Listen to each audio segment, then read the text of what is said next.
Forsaken was my introduction to the world of Destiny.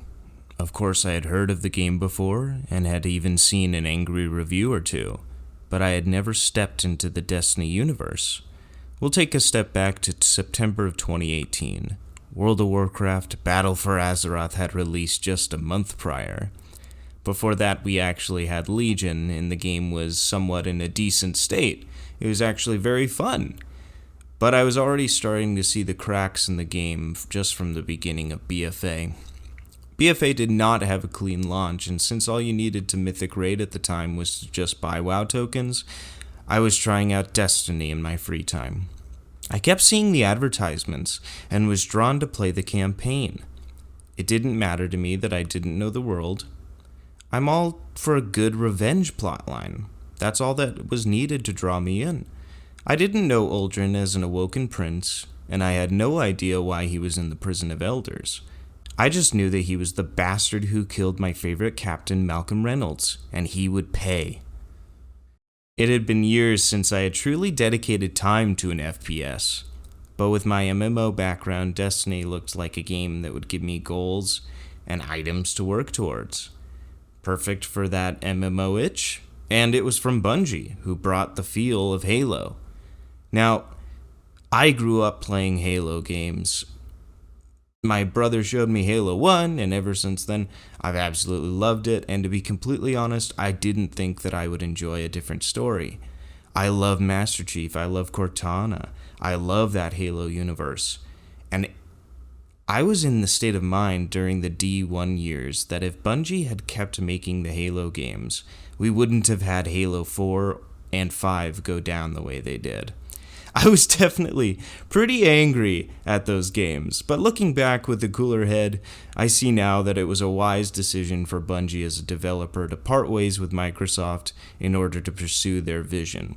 And I always respected them for making that decision in the first place. At the time, I had no bearing on the state Destiny was truly in when I joined. Looking back through the archives, it seems like that first year may not have been incredibly clean either. However, I was a blueberry at the time, and I had gleaming bright eyes at just the aesthetic of the world. The game just looks absolutely wonderful. I feel like the Tangled Shore was a really great introduction to the game. I don't remember ever really getting lost when it came to what to do. Even when I might have gotten overwhelmed in the interface, especially the quest system, since it works quite a bit differently from a traditional quest log like you'd have in World of Warcraft, I would still be able to turn to one of the most fantastic aspects of this game, which is the community. The Destiny community has plenty of incredible content creators with tons of advice that would be able to help me make that decision in where to go in the game. Hell, they even helped me make the decision to get the expansion initially. They proved to come in handy once again when it came to explaining how the bounty system worked and how to follow a quest line step by step, how to follow the next or find the next step in a quest line if it didn't give it to you automatically. I did not aim to get exotics right away. I was going to take what I got and have fun with it. Destiny was a relaxing, refreshing ride for me. I mentioned the archives that were kept by the community here on YouTube. It's honestly fascinating going back through the history here that I don't know much about. It looks like the exotics really started dropping in Forsaken, and that seems about right, since I don't remember going months without one. Xur was also still selling stuff at the time, so it was cool having that catch-up mechanic for anyone who was searching for a specific piece they saw a Guardian using in a previous playlist, and then they saw him happen to be selling that same piece on the weekend. I know that exotics were once a rare sight to behold, but as a new player, it was nice being able to jump in and get on the level playing field with at least one or two relatively quickly.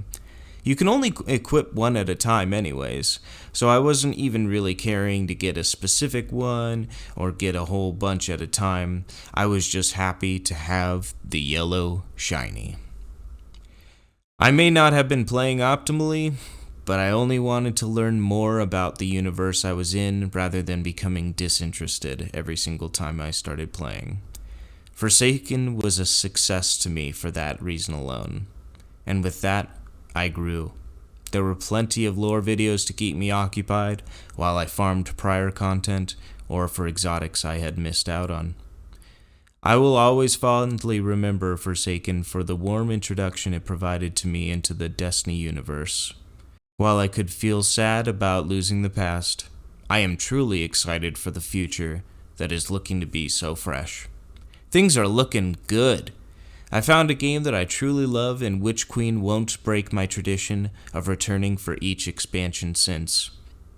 I won't lie, sometimes I feel like I'm almost cheating, since I know that my first endeavor into the game I already had answers to questions people had been wondering for years. But now, I'm right here with the rest of you. I'm excited for Witch Queen, excited to see if Osiris wakes up, since I've never actually met the man. Excited to see if we get Savathun in the end, or if she becomes a tentative ally. Excited for a Hive SMG. Or maybe I'm more excited for the Glaive. Or maybe I'm more excited for the SMG more. Or the Glaive. Ah well, we'll have plenty of time to find out the answer over the course of the season when it starts tomorrow. See you then.